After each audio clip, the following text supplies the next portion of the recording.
create something what they have always been waiting for. They don't know what they have been waiting for, but that is where your innovation comes. You create something what they have been waiting for, create that product, and they will keep coming back to you.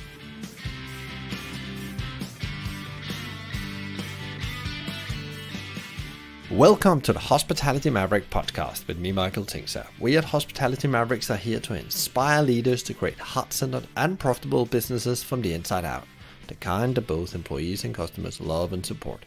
In this episode, I talk with a dreamer, implementer, and people-first leader, Deepak Ohri, CEO at Lebua Hotels and Resorts. Lebua's unique approach to luxury and hospitality is one of their secrets behind the brand's success and growth. Deepak believes that the focus should be on creating lasting emotional experiences for the guests. He has been recognized as a global award-winning entrepreneur and celebrated speaker, guest lecturer at Harvard, and much, much more. So we're in the hands of a true maverick today. He shares his story and makes it clear that anyone can fulfill their dreams if they have faith and take action towards it. We get great insight into what he's learned by making mistakes and where he finds his inspiration to grow as a leader. He gives an overview of their learnings, navigating through the pandemic, and how they are moving forward and getting to the other side. He also talked about what business leaders should be focusing on in the new paradigm, making a positive impact on your people, your communities, and the planet. There's some very solid leadership and personal development advice in this conversation, so grab a drink, notebook, sharpen the pencil, and enjoy. In this episode here, we are in early December, and here in the UK, we just gone out of a second lockdown. A lot of things is moving over here, and we are all talking about how we come back and how we do start thinking about doing things differently in 2021. And for that purpose, I have a very relevant guest today, which has connected me from all the way in Thailand, and we're going to be talking about maybe a bit of a different approach to business, and maybe that's where we're starting ending as an industry as well. So for that conversation, please let me welcome Deepak Ohri. Hi, Michael. Thank you very much. It's a great opportunity, and I'm looking forward to it. Deepak, and whereabouts in, I said you're connecting from Thailand. Whereabouts in Thailand are you connecting today? I'm in Bangkok. That's where Lebua Hotel flagship property is also based. Yeah, so I was connected with you through some through my network, and said that you need to talk with Deepak. There's an interesting story here, and then I started, like you do sometimes, you Google people and you find out here's a very special story. But for people out there that never heard about you guys and haven't been to one of your properties, can you just give like the elevator pitch on who is it? Who is Deepak, and who is it Lebua Hotels? Deepak is any one of your listeners who had a dream, but who pursued his dream. And if any one of us pursue our dream, they can be Deepak or even better than Deepak. And now saying what Lebua is all about. Lebua is a story, is a story of a dream coming true, dream coming to reality, which is a combination of innovation and improvisation, and it happens to be in the hospitality space. And that's what Lebua is all about. It's about emotional experiences, it's about touch points, and most importantly, it is about a differentiation and a new trend. So that makes me curious. So how has that story evolved into the physical world? How has your hospitality business evolved into the world? How physically can we see that story? Every success story starts with a denial, and now not our denial, but everybody else's denial. So I joined Lebua in year 2003, and it was an empty building, and we planned a restaurant at the rooftop along with the owners of the brand, and there was no Lebua at that time, so owner of the building. Okay, and we went to two or three interior designer, and everybody refused to take this project. That is first denial. Anyway, we got an office designer company to come and plan the restaurant. when we started marketing this place, everybody said this place is not going to work. We came up, so it was a rooftop restaurant. It was around fourth rooftop restaurant, fifth rooftop restaurant in the world. So we were not the first one. That's why I said in the beginning we are about innovation and improvisation. So Sirocco, that is our rooftop restaurant, is about improvisation. Now, what was the innovation? The innovation was based only in Bangkok, Thailand, was that we came up with the first standing bar. And for first 3 months, we struggled. And then the age-old principle of branding, that when you start something unique, something new, and something very you say unconventional, the best way is to go overseas and market your product, and the people in your country will start accepting it later. And that's what happened with us. So we are a fully accepted brand right now in every part of the world, including Thailand. But most importantly, we are a brand which is, for last 17 years, has become a case study, has become very different. Now, during COVID, what has happened is we got into our competitors' attention and they said, oh my God, this must be the way out and we should copy this. And that's what, in brief, a introduction about Lebua is. A Lebua is something the owners are proud of, and it is other competitors' envy. Yeah, it's also when I you checked you out on a different location, it feels like you are trying to create a different experience, and you can maybe correct me here, but also something that really tells the story of the local environment you're in. You actually try to fit in with that, and then create your brand experience on top of that. There's some values and touch points that go again, but you can see it's not a cookie cutter model what you're doing here. It's not a cooking cutter model, and it is also a cookie cutter model. Why it is not a cookie cutter model is because every brand, they are cookie cutter because they design the room the same way, the look of the room is same, the size of the room is same. We don't go that. The reason we are cookie cutter is that all our property are going to elevate your emotional experience. That is consistent among all our properties, whether we are in Thailand or whether we are in India. So now, how are we able to touch the emotional touch points? How we are able to touch the emotional touch points is not necessarily that what we did in Bangkok has to be replicated in India or has to be replicated in any other location.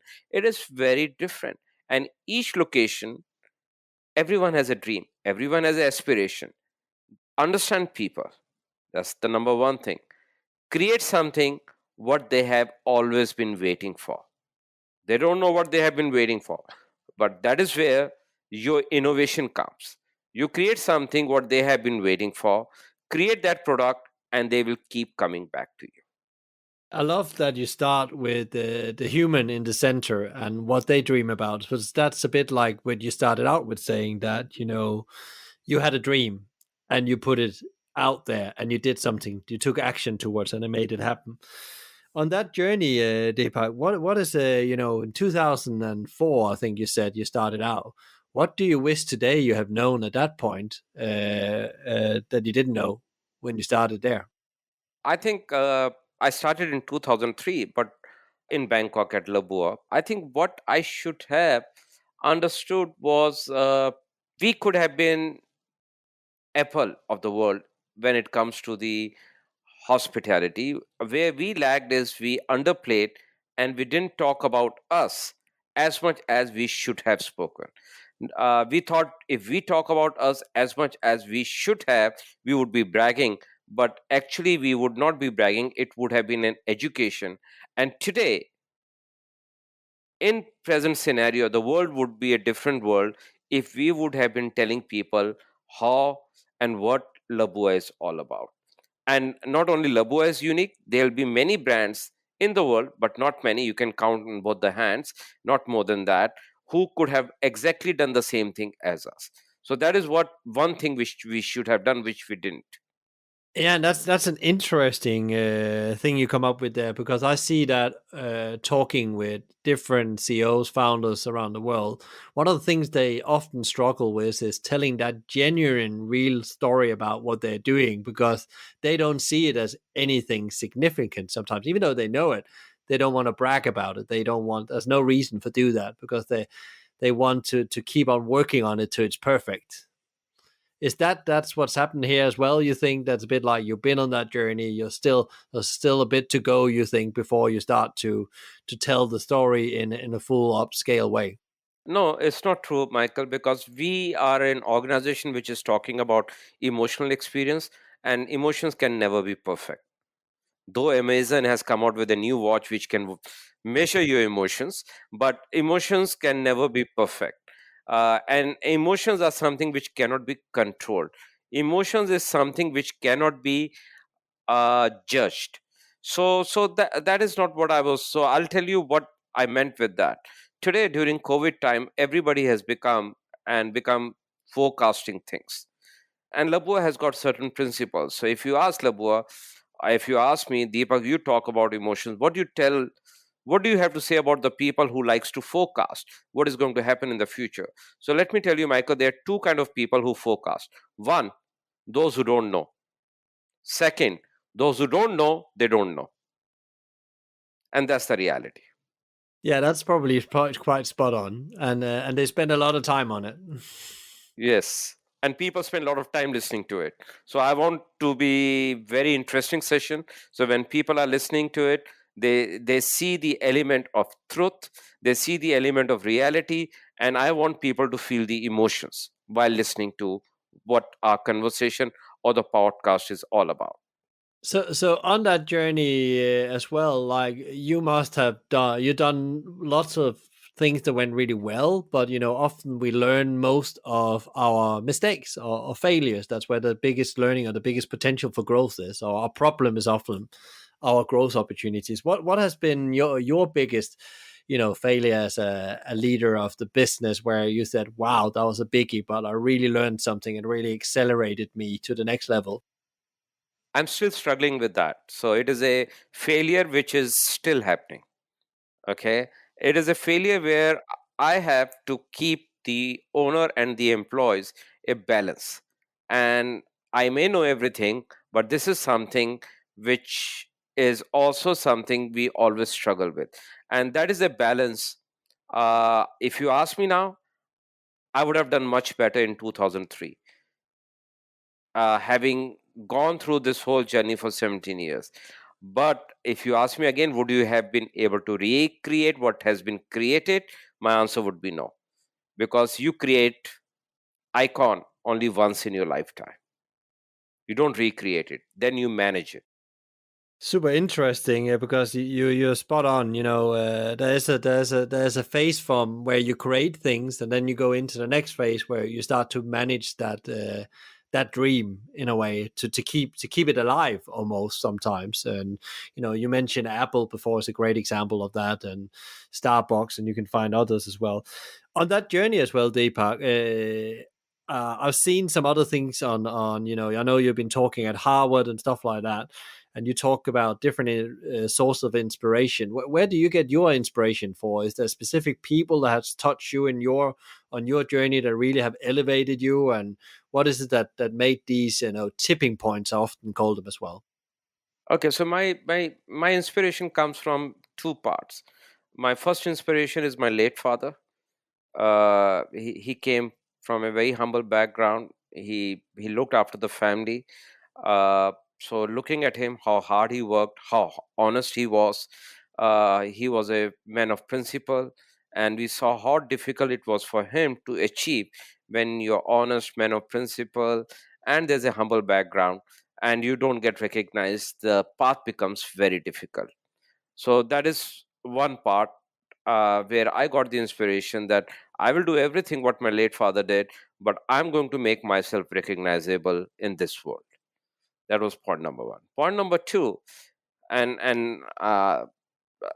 you're not going to believe this, but I get my inspiration from movies, songs, and Netflix. It can be any show.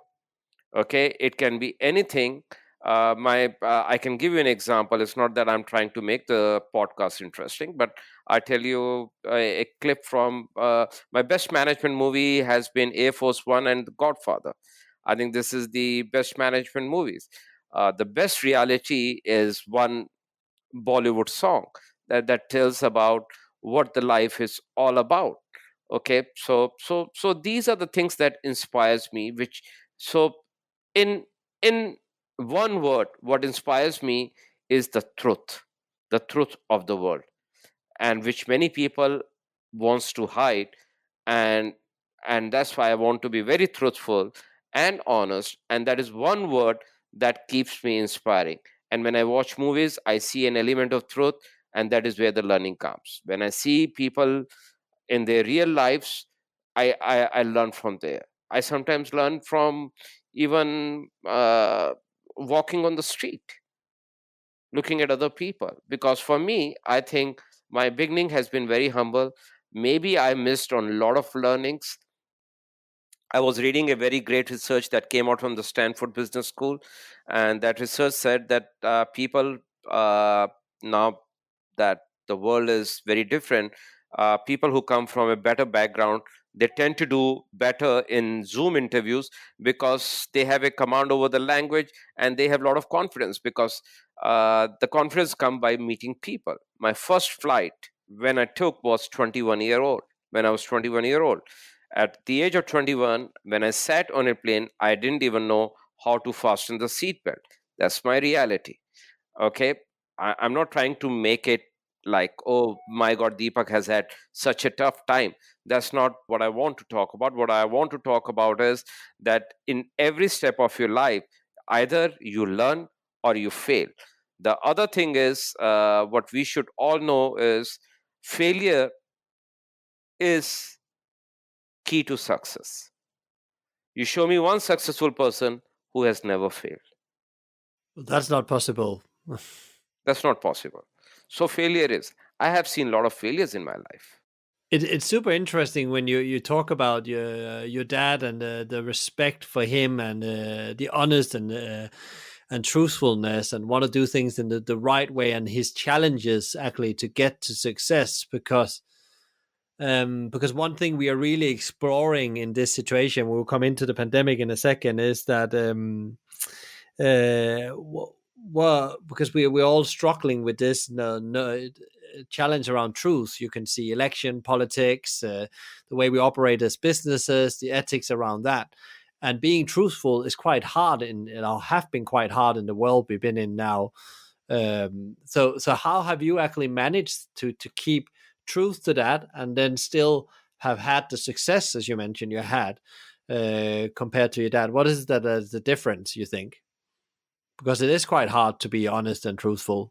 Yeah, so I think what I learned, which my father never practiced, is I became outspoken. I would always speak my mind. That fear was gone from me. I never had any fear. So I said, whatever will happen, let it happen.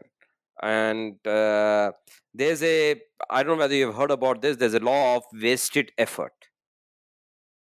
And the law of wasted effort keeps me moving. That's it. I love when people challenge me.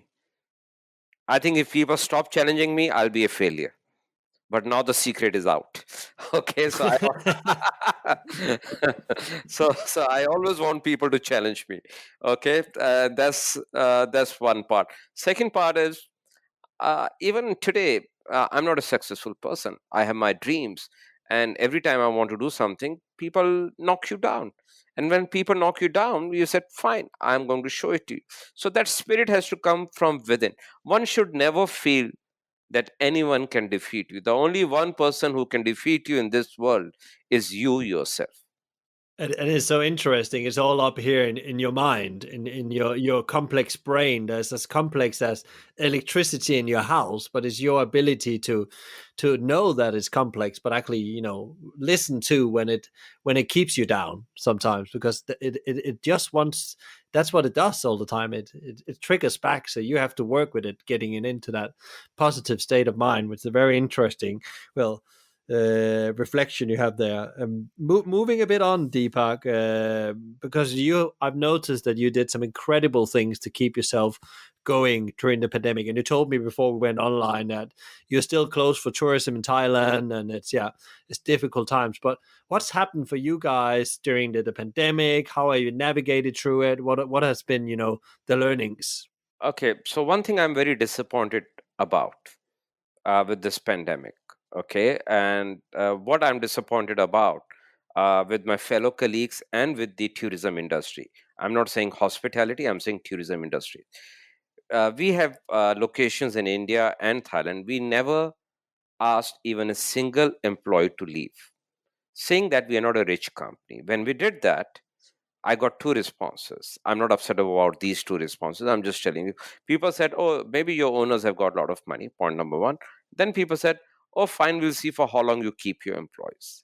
Until today, we always said that employees, the industry always said, because we are labor intensive tourism, the industry always said that our people is our jewel. Our people is not the cost. Our people is our asset. And suddenly, when the pandemic hit, the first thing that becomes the liability in the world is those very people. I think many people are suffering. Yes, I am with people who have suffered because of the pandemic, but there are more sufferings because of loss of job than because of the pandemic. That is point number one. We never thought about what will be going along with these people and their family, because there's no way these people can go out and find another job. They are confined in those four walls without the job, without any livelihood. Everybody is scrambling for their life, and we leave these people helpless. That's what I'm a little bit upset about. So coming back to your basic question is, yes, so first, what we did, we said we are not going to let any people go. We had to do the forced closure as directed by the government for 3.5 months. Then we opened in first week of July. I think I can tell you right now. I don't want to hide cash loss. I'm talking about until today we are doing the cash loss. Hotel occupancy in Bangkok is single digit because we have dropped the rates, but not as much as other people, and we have not gone for ASQ, a quarantine hotel. So our hotel occupancy is on a single digit. Food and beverage business is doing well, but it is not doing as much as to take care of the whole hotel and food and beverage and turn that into profit. Saying that our two properties in India, they started generating profit. I'm not talking about gross operating profit. I'm here talking about EBITDA level. Okay, so those two properties have started generating profits. Bangkok, we hope that in month of December it is going to generate. If the viewers who are listening, if they see my earlier interviews, I was the one who was advocating that if any hospitality player wants to sail out of this pandemic with the present circumstances, the only thing that will make them sail would be their food and beverage business, because that is safer. Staying in a hotel for 24 hours and going to a restaurant for 90 minutes, 90 minutes is much safer than 24 hours. You need to go out, you need to go and eat. It's more emotional, more experience, and a little bit different because of the precautions, but still better than staying in a hotel room. So we stick to our, what do I say, to our core. We didn't start any new business because of the COVID. Many people started new business because of the COVID. Yes, some did very well, but temporary. Okay, yes, somebody made billions also at a mass scale, but yes, but they will have to shift their business again. Keep on doing different businesses, maybe an art for some people, but for us, we stick to our basic. And we wanted one thing, we want to prove to everybody after the end of the pandemic is that whatever people say, like I told you about the people who forecast, so here I am trying to be the forecaster.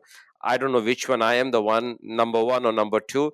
Most probably I'm number two. People who don't know, they don't know. I think I fall in that category. I think we will be an example of how hospitality can survive in this pandemic, and post pandemic, what should be the direction the hotels co- or hotel companies should be taking.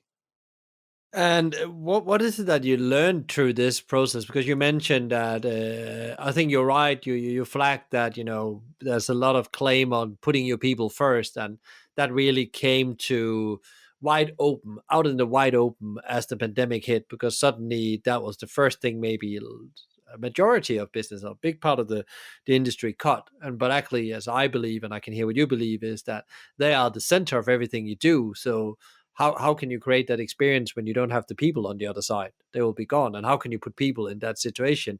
Most of them, as you say, in many countries, not also here in the UK, are very close to the pavement if they don't get their monthly salary. They're very dependent on that. They live from hands to mouth sometimes. Um, so what is the biggest learn out of that? Besides, that you were a bit surprised about the approach to people. As other learnings that you thought you hadn't seen that coming? I think the biggest learning I've seen is that listened and I observed and I watched a lot of opinions. And within a week's time, I saw how these opinions became worthless because the situation is and was very dynamic, and it kept on changing. At this point of time, I wish, and you always wise at the hindsight. I wish we were not so panicky. We should have been more stable. Moving forward, I don't know how much time it is going to take, but I think calmness is going to take us out. There's no need to be brave because we don't know how COVID looks like. So, calmness, listening to the respective governments, irrespective of whatever the politics is, because that is the government that is managing the country right now. During the war, whoever the prime minister or the president is, you support your country. I think it's a time to stand with the country, follow all directions, and try to come out of this as early as possible. Super, super interesting. There's been a lot of talk about how technology has, come much more to play into the industry. There has been, restaurants, hotels that have really digitalized themselves and moved that forward, and really focusing on that as a performance parameter for the future, or make it the experience safe with no contactless. How important do you think technology is for performance of your business, or to creating that experience you talk about in the future? Is that more relevant now than ever, or is that just another thing to focusing on to keep yourself busy? Technology has always been very important for any part of the business. For us, technology has always been an integral part. Early on, it was at the back office. Now, because of the pandemic, it has come to the front office, and and it is a must. But it is only temporary. I think once the things go back to the normal, 80% of the technology will be taken out, but we will keep like to retain 20%. I think the customers like the idea of digital menu. Customers like the idea of paying through the phone, like cashless. They started enjoying it. People started scanning the thing. And why? So I will also say that in the past, I think it will be a reset for hospitality, because in the past every hospitality model has been based on baby boomers, and now the hospitality trend has to be millennials, but none of the hospitality chains or most of the independent hotels are not ready for it. We have talked about millennials, we have done a lot of research about it, but we still do not know how millennials behave. What are their level of emotions? What interests them? How do you make millennials spend the money? Because they are the future. Right now, also, we are looking 2 years down the line.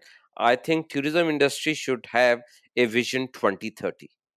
and each year should be a milestone, because I think it's going to take another 2 to 3 years before actually the business come back, keeping in mind that everybody in the world has been vaccinated in next 180 days.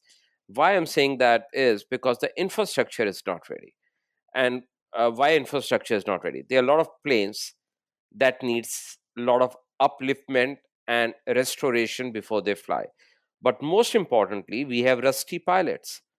If you read the latest FAA report, Pakistan International Airline plane crashed, not because of anything else, but it is because of a pilot who was not doing the stipulated hours of flying in that period of time. So we need to train them. All these things are going to take time.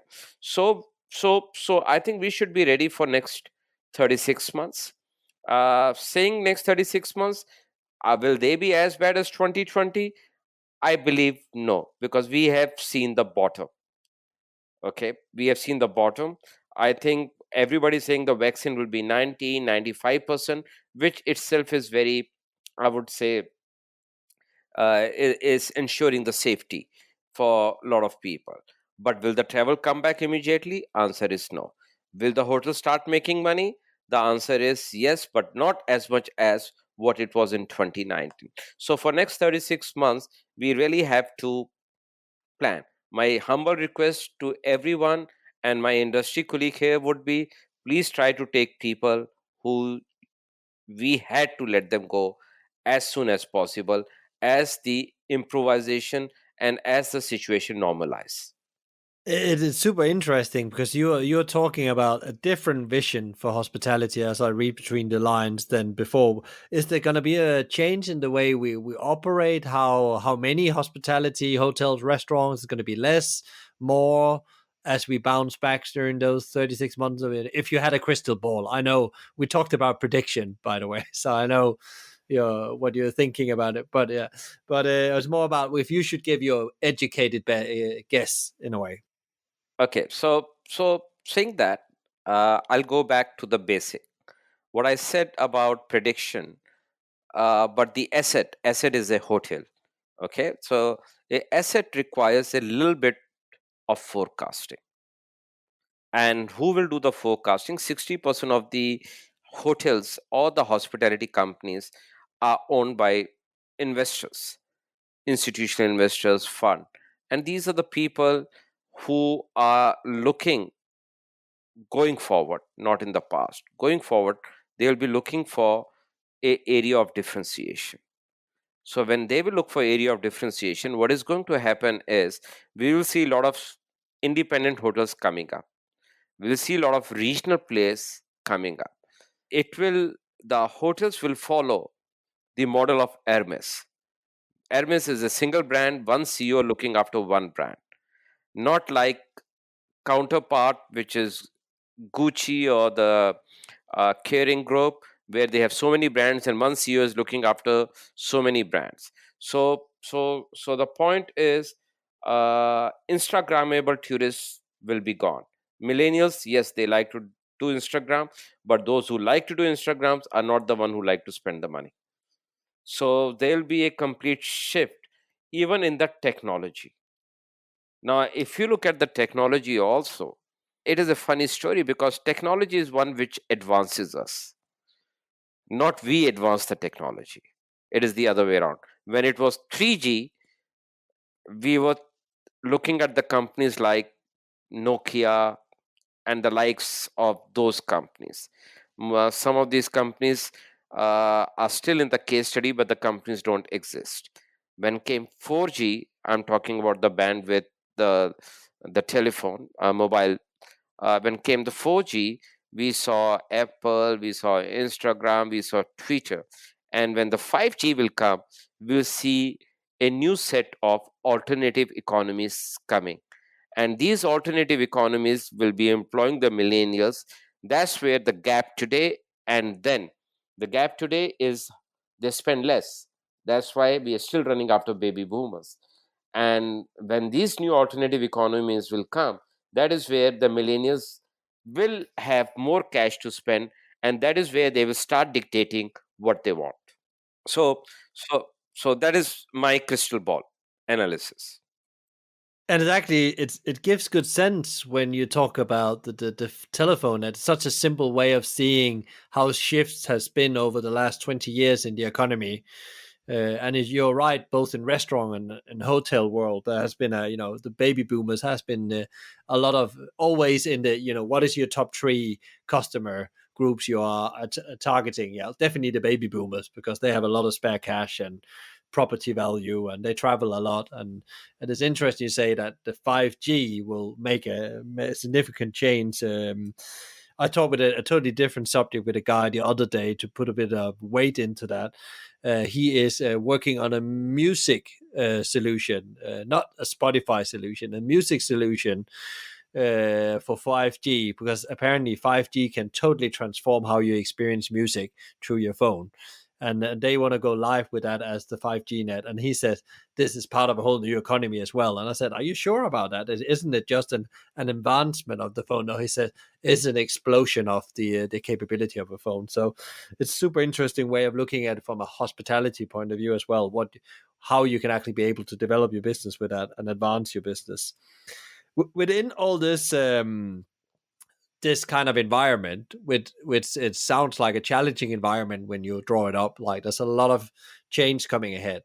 What are the three leadership skills you're working on in your businesses to make sure that you are in the forefront? Because I guess it's all about in the end of it, it's about behavioral change in principle to follow this development that's going on in the world right now. So what we are doing is, I think we are focusing more on our people, because that is a consistent thing. See, the guests keep on changing every day, but what is consistent is uh, our employees. So we are focusing on that. We are not changing that. And now the variable factor is guest, variable in a way, because you don't have the same guest coming in every day, right? So we have different guests coming, different cultures and everything. We are trying to understand them. We're trying to understand what they like, how they eat, where they're spending, and besides us, where they like to go. So we are ourselves seeing a lot of changes. Maybe right now is not the right time to say, because we are only catering to the domestic market, but once our borders open, we will be more tuned into this people to understand that change. Also, when I said that, what will happen to Thailand as a destination, which always used to see 40 million tourists, I think the mass tourism would be gone. And most of the destinations will see a luxury tourism coming back. And what will, in, I think the ESG is going to be back.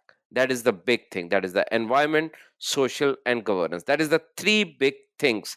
ESG is the big thing that every organization will be working on it, because you will see a lot of ecological balance improving, because less people. So by 2023, the world will become a little bit different world, because of 4 years. I think not many people have been able to travel, and when they start traveling, that won't be as many as they were traveling in 2019. So people will become more from the environment point of view. I think I see a lot of chatters right now, already in India, already in the other places. Oh, the environment is improving, people are staying inside, we get fresh air, things like that. People started appreciating. We in this race have forgotten our basics.